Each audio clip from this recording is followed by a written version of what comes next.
Buenos días. En esta oportunidad vamos a ver sobre las drogas antiarrítmicas. Mi nombre es Pablo Reginaldo, residente de enfermería en el Hospital Eduardo Rebagliati. Para lo cual vamos a ver la función del corazón.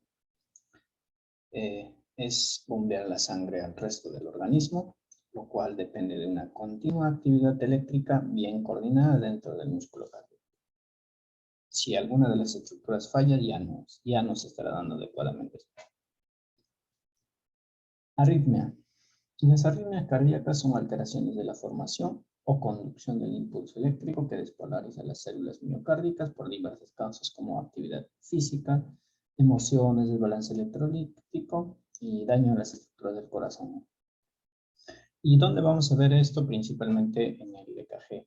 Y obviamente en el EKG vamos a ver qué estructura del corazón está fallando, ¿no? Puede ser los ventrículos, las aurículas, o los nódulos sinoauriculares o auriculoventriculares. Los antiarrítmicos son medicamentos que disminuyen la actividad eléctrica del corazón en los miocitos y las células nodales. Para ello vamos a ver el potencial de acción de las células miocitos. Si nosotros vemos a una célula miocítica, siempre va a estar cuando está en estado negativo, siempre va a estar negativizado al interior de la célula. Entonces, para entrar en potencial de acción, para despolarizar, necesita de iones positivas. Por ello, vamos a ver la célula en menos 90 milivoltios. Y esto va a hacer que tengan su fase 1, fase 0, fase 1, fase 2, fase 3 y fase 4, que es va a volver, ese es el ciclo que tiene. Entonces, para ello vamos a tener en esta oportunidad el ingreso de sodio en fase 0, ingresa abruptamente sodio y la célula de los menos 90 se despolariza cambia de polaridad hasta más o menos aproximadamente a más 20 o más 30. Pues una vez que llega a ese umbral, hace que se cierren los canales de sodio y abren los canales de calcio para salir. Perdón, canales de potasio hacia el exterior. Entonces hay una repolarización inicial rápida, como vemos en esta imagen. En la fase 2 vamos a ver entrada de calcio y se cierran los canales de potasio.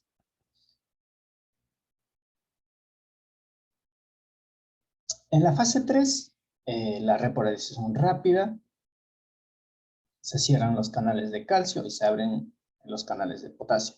Es por eso que toda esta caída se da. Y ahora en la fase 4 sigue saliendo potasio, donde interviene la bomba sodio-potasio ATPase. Entonces, todo este ciclo vuelve otra vez a menos 90, y es el ciclo que continúa, ¿no? Otra vez se negativiza y necesita también de los iones positivos para poder funcionar normalmente la actividad del corazón. ¿Y qué es lo que van a hacer los antiarrítmicos? Los antiarrítmicos bloquean los canales de entrada de sodio, de entrada de calcio, de la salida de potasio. Entonces, estos bloquean. Entonces, hacen que la célula, el potencial de acción sea más lenta y también más larga. La clasificación de los antiarrítmicos, según Vaughan-Williams, vamos a tener en 4 clases. Es clase 1, son los bloqueadores de los canales de sodio. Ahí acá se subdivide todavía a 1A, donde encontramos quinidina, procainamida, disopiramida. 1B encontramos a la lidocaína, mexiletina, fenitoína y tocainida. Y 1C, propafenona, flecainida y cainida. Entonces, todos medicamentos de la clase 1. En la clase 2 encontramos a propanolol, atenolol, metoprolol, bisoprolol, carvedilol, nadol, imolol y esmolol. Estos son los bloqueadores beta-adrenérgicos, disminuyen el automatismo de la contractibilidad. También tenemos clase 3, bloquean el canal de potasio, prolongan la repolarización celular y el periodo refractario del miocardio. Por lo tanto, la duración del potencial de acción va a ser más larga, más lenta y más larga. Y encontramos a la amiodarona, azotalol, britilio, dofitila y botilida. Lo más usado de acá es la amiodarona. La clase 4. En la clase 4 vamos a encontrar los antagonistas de calcio. Disminuyen la frecuencia sinusal y la contractibilidad. Encontramos a verapamilo y el litiazida. Encontramos, bueno, la clasificación de los antiarrítmicos de clase 1. Estos hacen que se retrase la despolarización inicial, como vemos, fase 0 se retrase y se alargue la duración del potencial de acción. Entonces, sea más larga a comparación, como estamos viendo en esta imagen. Y esto que hace también amplía el complejo QRS. A la vez aumenta el periodo refractario absoluto. Eso es lo que hacen los medicamentos de clase 1A. Tenemos los medicamentos de clase 1B. ¿Qué es lo que hace? Estos hacen que se disminuya el periodo refractario relativo, como vemos en esta imagen, y a la vez aceleran la repolarización y acortan la duración del potencial de acción,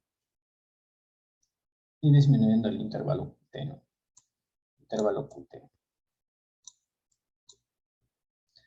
Y estos, según las clasificaciones, nos indican que son los medicamentos más seguros, pero de potencia baja.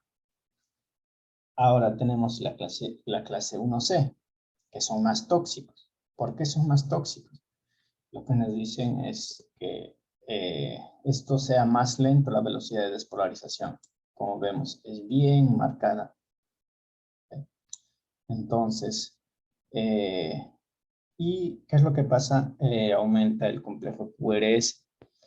Cuando aumenta el complejo QRS demasiado, ya estaríamos hablando de un factor para un paro cardiorrespiratorio, ¿no?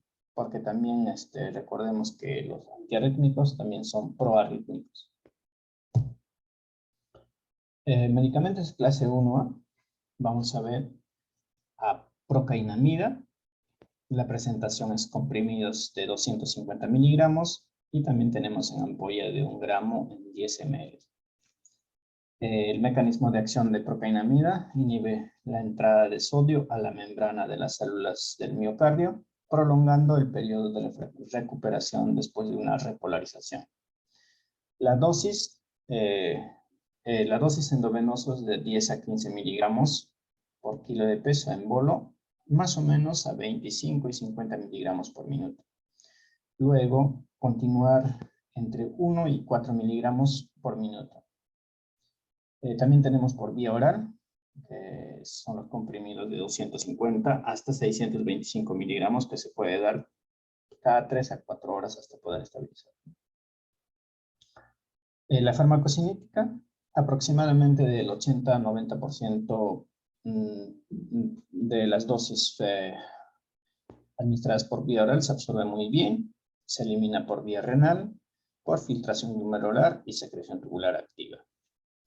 Contraindicaciones con este medicamento: bloqueo auriculoventricular en pacientes con shock, pacientes con hipotensión, con insuficiencia cardíaca grave, bloqueo auriculoventricular no protegido por marcapaso, insuficiencia renal grave. Entonces, en esos pacientes está contraindicado este medicamento, ¿no? Y los efectos adversos son la anorexia, náusea, vómitos, dolor abdominal, diarrea.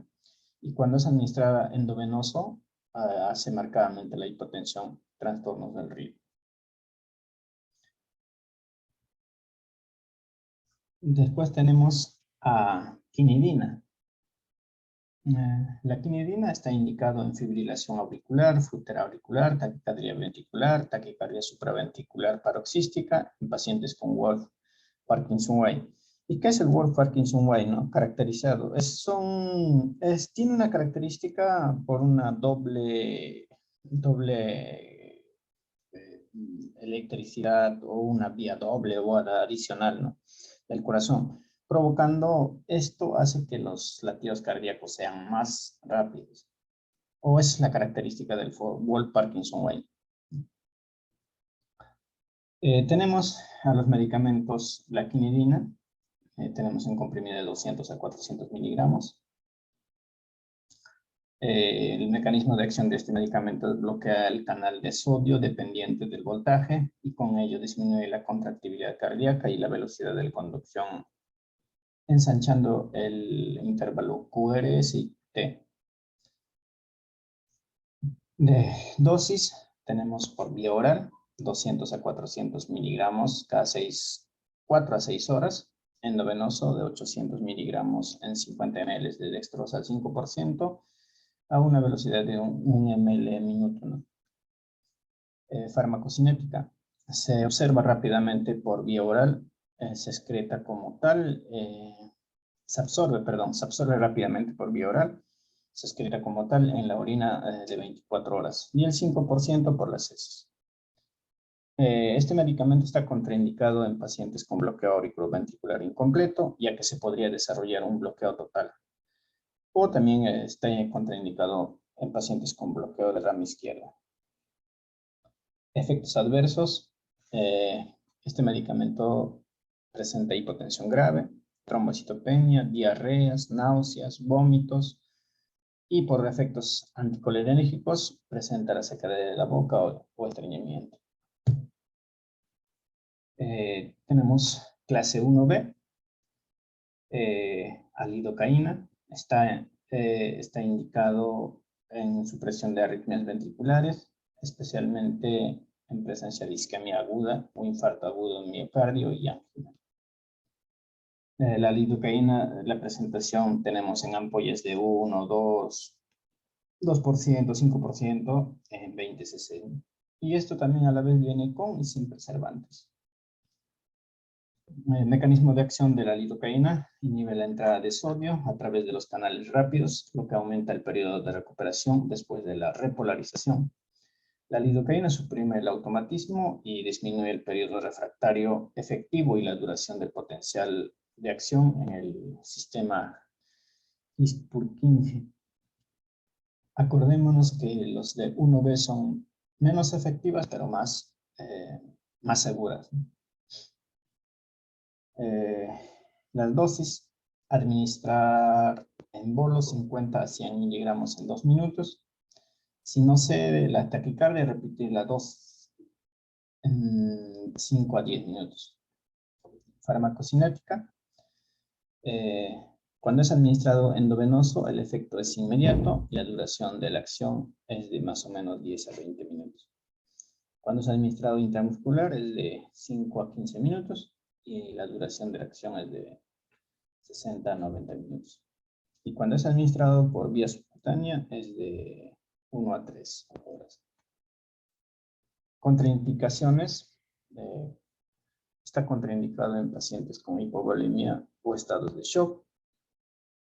Puede ser shock cardiogénico, shock hemorrágico, síndrome de Adams-Stock. ¿Y qué es el síndrome de Adams-Stock? ¿No? Es la pérdida brusca de la conciencia secundaria a la sistolia debido al bloqueo auriculoventricular. Entonces, ese es el síndrome de Adams-Stock. O el síndrome también Wolff-Parkinson-White, por lo que puede empeorar. Entonces, como sabemos que es un antiarrítmico, también es un proarrítmico. Te cura de una y te genera el otro. Es más o menos algo así lo que entendí. Efectos adversos. Los efectos adversos que presentan visión borrosa, ansiedad, confusión, agitación, temblores, los efectos adversos de la licoadina también se asemejan a una intoxicación etílica, por náuseas y vómitos, y también hipotensión y bradicardia. Ahora vamos a ver los medicamentos de 1C. Los medicamentos de 1C encontramos a la flecainida. Estos están indicados en la supresión de extrasístoles auriculares y ventriculares, supresión de taquicardia supraventricular y taquicardia ventricular. En la flecainida tenemos la presentación de 150 miligramos en 10 ml y comprimidos de 100 miligramos. El mecanismo de acción tiene 3 tipos de mecanismo de acción. Uno de ellos es inhibidor de los canales rápidos de sodio. 2, es lento en la conducción del haz de His-Purkinje, produciendo un ensanchamiento del complejo QRS. Y 3, acortan el potencial de acción en las fibras de Purkinje sin afectar el tejido cardíaco adyacente. La dosis es 2 miligramos por kilo endovenoso en 100 cc de suero fisiológico. Pasar aproximadamente en 15 a 20 minutos. También tenemos por vía oral 100 miligramos cada 8 o 12 horas.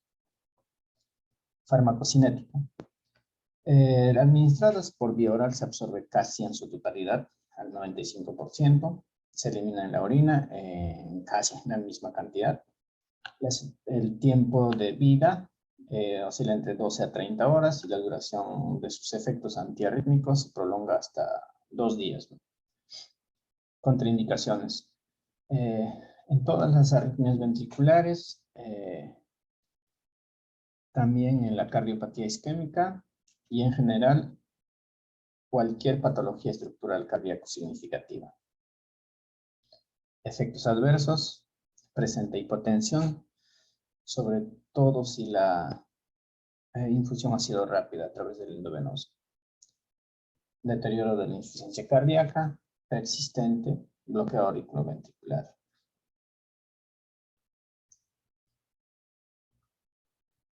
También tenemos la 1C, a la propafenona. La propafenona también está indicada en la supresión de extrasístole auricular y ventricular, supresión de taquicardia supraventricular y taquicardia ventricular. La propafenona tenemos la presentación de ampollas de 70 miligramos en 20 ml, comprimidos de 150 y 300 miligramos. El mecanismo de acción de la propafenona inhibe los canales de sodio rápidos, lo que aumenta el periodo de recuperación después de la repolarización y disminuye la velocidad de conducción, el automatismo y la excitabilidad del tejido internodal auriculoventricular y aumenta el potencial de acción de duración en el tejido nodo auriculoventricular. La dosis, administración por vía oral, en un principio es de 150 miligramos 3 veces al día. Puede titularse hasta 225, 300 miligramos, hasta 300 miligramos 3 veces al día si es necesario. Administrado por vía endovenoso, 2 miligramos per kilo de peso en bolo, en suero fisiológico, seguido por una infusión de 2 miligramos minuto, si es necesario, obviamente. Farmacocinética, una dosis oral de propafenona se absorbe casi por completo, se excreta el 38% de los metabolitos en la orina, los restantes se excretan a través de las heces. Contraindicaciones. Está contraindicado en pacientes con bloqueo auriculoventricular o bradicardias, también en shock cardiogénico, insuficiencia cardíaca congestiva e hipotensión sintomática. Efectos adversos, tenemos hipotensión sobre todo si la infusión ha sido rápida, proarritmias, somnolencia, bradicardia y mareos. Esos son los efectos que presenta la propafenona. Ahora vamos a ver los antiarrítmicos de clase 2. Como vemos, los antiarrítmicos clase 2 es netamente bloqueadores de receptores beta adrenérgicos, o son los beta block, así lo llaman, ¿no? Entonces, estos, como nosotros sabemos, estos trabajan netamente en las células nodo sinoauricular o nodo auriculoventricular. Y como vemos, este potencial de acción, el potencial de reposo se encuentra en menos 40 milivoltios. Como vemos siempre, no es como en las células miocárdicas, ¿no? Entonces, esto hace que, ¿por qué estos están así? Porque la excitabilidad es automática. La despolarización es automática. También disminuye la pendiente de la fase 4. A la vez hace la despolarización con menos frecuencia y disminución de la frecuencia cardíaca y disminución de la velocidad de conducción. Y al final va a prolongar el intervalo PR, ¿no? Y todo esto es muy rápido. Es muy rápido. Y en esto ya no vemos la fase de meseta que normalmente vemos en las células cardíacas. En la clase 2 tenemos a propanolol. Las indicaciones están en pacientes con extrasistolias auriculares, taquicardia supraventricular, fibrilación auricular, aleteo auricular y arritmias ventriculares. El propanolol, tenemos la presentación de 5 miligramos en 5 ml, comprimidos de 10 miligramos, 20 miligramos, 40 miligramos. Mecanismo de acción, bloquea la neuroestimulación simpática en el músculo liso vascular y en el corazón, donde abundan estos receptores. Es por ello, este bloqueo reduce la frecuencia cardíaca tanto en reposo como durante el ejercicio. También disminuye la presión arterial. Entonces, uno de los efectos es también disminuir la frecuencia cardíaca y la presión arterial. La dosis, administradas por vía oral de 10 a 30 miligramos de 3 o 4 veces al día. Endovenoso se puede administrar de 1 a 3 miligramos. Puede repetirse una vez después cada 5 minutos si se considera necesario. Farmacocinética, por vía oral se absorbe casi por completo, alcanzando las concentraciones máximas en 60 a 90 minutos. Y cuando es administrada por vía endovenoso, los efectos son de inmediato. Y más o menos el efecto se mantiene durante 2 a 4 horas. Y se elimina principalmente por la vía renal. Y el tiempo de vida de eliminación es de 2 a 6 horas. Contraindicaciones. Está contraindicado en pacientes con asma bronquial, hiperactividad bronquial, en shock, insuficiencia cardíaca severa, insuficiencia renal severa y disfunción sinusal. ¿Por qué en asma bronquial? Porque sabemos que estos son broncoconstrictores. Los efectos adversos, vemos la hipotensión, deterioro de la insuficiencia cardíaca preexistente, bradicardia sinusal, bloqueo auriculoventricular, crisis asmática y equivalentes a asmáticos, ¿no? Entonces, no va a haber la constricción bronquial, ¿no? También vemos a atenolol. Atenolol está indicado en supresión y prevención de taquicardia paroxística supraventricular. También en prevención de arritmias ventriculares post infarto agudo miocardio. Atenolol tenemos en ampollas de 5 miligramos en 10 ml y comprimidos de 50 y 100 miligramos. El atenolol es un medicamento, o el mecanismo de acción es cardioselectivo que actúa sobre los receptores beta 1 sin efectos estabilizador de membrana ni actividad simpático-mimética intrínseca. La dosis oral es de 10 a 30 miligramos puede ser administrada de 3 a 4 veces al día. La dosis endovenosa es de 1 a 3 miligramos. La pauta endovenoso es de 2.5 a 5 miligramos en 2 a 5 minutos, repitiendo en 5 a 10 minutos, máximo 10 miligramos por día. Farmacocinética, administrada por vía oral, se absorbe en un 50%. El tiempo de vida es de unas 6 a 7 horas. Contraindicaciones. Están contraindicadas en pacientes con bradicardia sinusal, bloqueo auriculoventricular, no protegidas con marcapaso, en pacientes con shock, insuficiencia cardíaca moderada, presión arterial menor a 90 milímetros de mercurio, síndrome de Brugada. Es necesario ajustar la dosis en insuficiencia renal por la eliminación a través de la vía renal.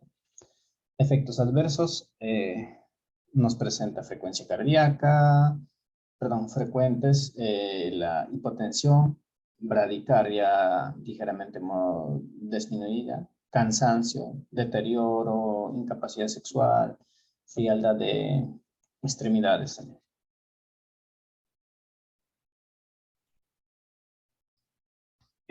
Otro de los medicamentos de clase 2 es bisoprolol.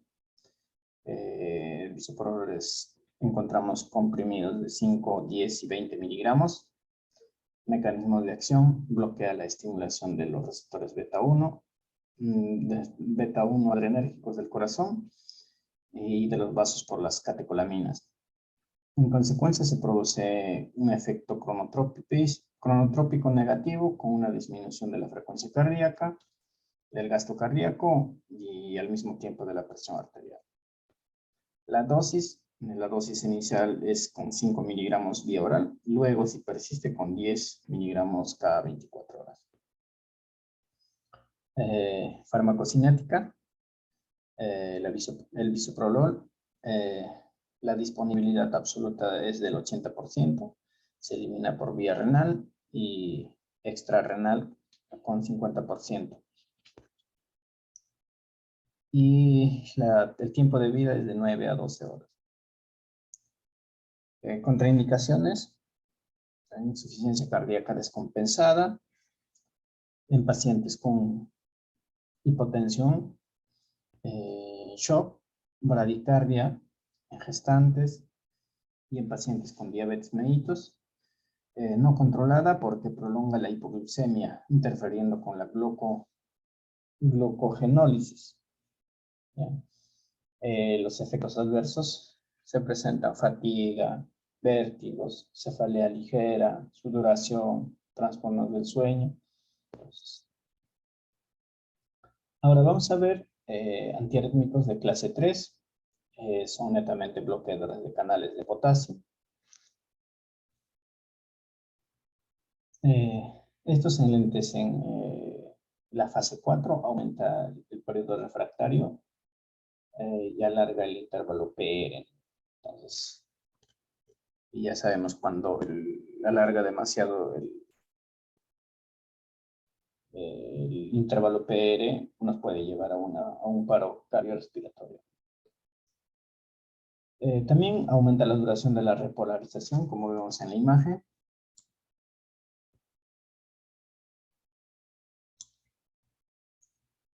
Y a la vez también va a aumentar el complejo, el intervalo QT. El intervalo QT normalmente es de 0.35 segundos y cuando aumenta igual nos lleva a una parada cardiorrespiratoria. Entonces, como vemos, actúa el antiarrítmico de clase 3, actúa en la fase 0, en la fase 3 y en la fase 4. En la clase 3 encontramos a amiodarona. Amiodarona está indicado en todas las taquicardias, excepto la taquicardia ventricular polimorfa o en entorchado. Amiodarona, la presentación del medicamento, tenemos ampollas de 150 miligramos en 3 ml y comprimidos de 200 miligramos. El mecanismo de acción tiene una acción directa sobre el miocardio, retrasando la despolarización y aumentando la duración del potencial de acción. A la vez, inhibe de forma no competitiva los receptores alfa y beta adrenérgicos, y posee propiedades vagolíticas y propiedades de los canales de calcio. Y bloqueantes de los canales de calcio, porque, como les decía, actúa en la 1, en la 0, en la 2 y en la 3. La dosis endovenoso es de 5 miligramos por kilo en 60 minutos, preparado en 250 cc de dextrosa al 5%. Luego, 15 miligramos por kilo en infusión, más o menos las horas restantes. Vía oral, de 400 a 800 miligramos al día durante 7 días, reduciendo progresivamente. Cuando hay tormenta arrítmica, la dosis de carga es de 300 miligramos en 100 ml de dextrosa al 5%, con 1 a 2 suplementarias de 150 miligramos rápidos. Continuar con infusión de 1 miligramo por minuto en 6 horas, luego 0.5 miligramos por minuto. No mezclar este fármaco, bueno, debemos pasar este fármaco en una vía específica por la precipitación que presenta. Farmacocinética. El medicamento es muy lipófilo y altamente efectivo, posee una vida media muy larga, tarda en semanas en eliminarse y se detectan concentraciones clínicas hasta los 3 meses después de suspender el tratamiento. Contraindicaciones. Pacientes están indicados con bradicardia sinusal, con bloqueo auriculoventricular del segundo y tercer grado, episodios de bradicardia con síncope, colapso vascular, hipotensión grave y en mujeres embarazadas. Efectos adversos. Los efectos adversos que presenta la amiodarona, a la larga fibrosis pulmonar, bradicardia, anomalías del corazón azulada, cianosis de la piel, trastornos hepáticos, neuropatía periférica, fotosensibilidad, hiper o hipotiroidismo, porque este medicamento contiene yodo. Antiarrítmico de clase 4. Tenemos este antiarrítmico, como vemos, también actúa casi en todas las fases, ¿no? En fase 0, la fase 3 y en la fase 4. Estos son medicamentos calcio antagonistas y sabemos que los calcio antagonistas son medicamentos dihidropiridínicos y los no dihidropiridínicos. Los dihidropiridínicos principalmente actúan como vasodilatadores y bueno, están indicados en pacientes con hipertensión. ¿Y qué medicamentos encontramos ahí? Encontramos nifilipinos, amlodipinos. Entonces, por esta vez vamos a agarrar solamente no dihidropiridínicos. Y los no dihidropiridínicos bloquean los canales de calcio en el nodo auriculoventricular y nodo sinusal, sinoauricular. Actúa en el fase 0, enlentece la despolarización por disminución de la conducción nodo auriculoventricular. Entonces, como vemos en la imagen, que la conducción normal está en el color verde y cuando nosotros administramos el antiarrítmico clase 4, entonces disminuye.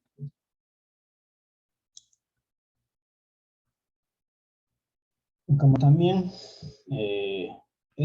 cuando hay bloqueo del nodo auriculoventricular, aumenta el periodo refractario, haciendo a las células menos sensibles a descargas. Entonces, es más lento, se vuelve lento. A la vez, cuando va a haber ensanchamiento, va a haber aumento del complejo PR, perdón, el intervalo PR. Y en el fase 4, que es, se vuelve lento. Y el medicamento elegido, bueno, es el de elección, es verapamilo. Está indicado en terminaciones de taquicardia supraventricular y en reducción de la frecuencia de una fibrilación auricular rápida o un aleteo auricular. Verapamilo está indicado, bueno, la presentación de verapamilo encontramos en ampollas de 5 miligramos en 12 ml y comprimidos de 120 y 180 miligramos. El mecanismo de acción se fija a los canales lentos de calcio, deformándoles, lo que impide la entrada, con lo que actúa sobre los mecanismos iónicos que regulan el automatismo. Se cree que la inhibición de la contracción en los vasos del cerebro es la responsable de los efectos antimigrañosos del verapamilo. Entonces, también revisaba, decía que también está indicado en tratamiento de cefaleas. La dosis es de 5 a 10 miligramos endovenoso, diluidos en suero fisiológico lenta en 3 minutos aproximadamente. Se puede repetir la dosis en 20 a 30 minutos. Y también administrada por vía oral, de 160 a 360 miligramos en 2 tomas al día, o 40 a 120 miligramos 3 veces al día. La dosis pediátrica es de 0.1 a 0.2 miligramos por kilo, diluidos en endovenoso y también en 3 minutos. Se puede repetir la dosis en 20 a 30 minutos. Farmacocinética, tenemos administradas por vía oral, se absorbe rápidamente, su biodisponibilidad más o menos del 20 al 35%, pasa fácilmente la barrera placentaria, la eliminación es por vía renal. Contraindicaciones, el medicamento está contraindicado en pacientes con tratamiento de Wolff-Parkinson, taquicardia ventricular, shock, hipotensión, insuficiencia cardíaca, bloqueo auriculoventricular de segundo y tercer grado, no protegidos por marcapaso. No emplear endovenoso si el paciente está con beta bloqueantes porque aumenta la sinergia. Los efectos adversos, tenemos la hipotensión, bradicardia sinusal, bloqueo auriculoventricular, sofocos y mareos. Entonces, esos son los medicamentos del verapamilo, ¿no? Los efectos adversos. Ahora vamos a ver la clase 4 también del tiazin. Del tiazin, la presentación es en ampollas de 25 miligramos para reconstituir en 4 ml y comprimidos de 120 a 360 miligramos. El mecanismo de acción de deltiazin es inhibe la entrada de calcio, los canales de calcio en las membranas celulares del músculo lisovascular y miocárdico son selectivos y permiten un flujo lento de calcio hacia el interior, que contribuye al acoplamiento de la excitación-contracción y la descarga eléctrica. Dosis endovenoso es de 0.25 miligramos por kilo de peso, diluidos en suero fisiológico en bolo en 3 minutos. Si no se controla, se puede repetir de 20 a 30 minutos. En bolo otra vez, de 0.35 miligramos por kilo. Farmacocinética. Endovenoso, cuando se administra por vía endovenoso, la acción se produce en minutos. Aproximadamente el 70-80% del fármaco circulante está unido a las proteínas plasmáticas. El tiempo de vida del tiazin oscila entre 4 a 6 horas. Contraindicaciones. El medicamento está contraindicado en pacientes con taquicardia ventricular, con hipotensión, bloqueo auriculoventricular, insuficiencia cardíaca. Y los efectos adversos son eritema multiforme, posible precipitación de fibrilación ventricular en pacientes con taquicardia ventricular, inotrópico negativo. Esos son los medicamentos de las 4 clases que se ha tratado de resumir en esta presentación. Gracias.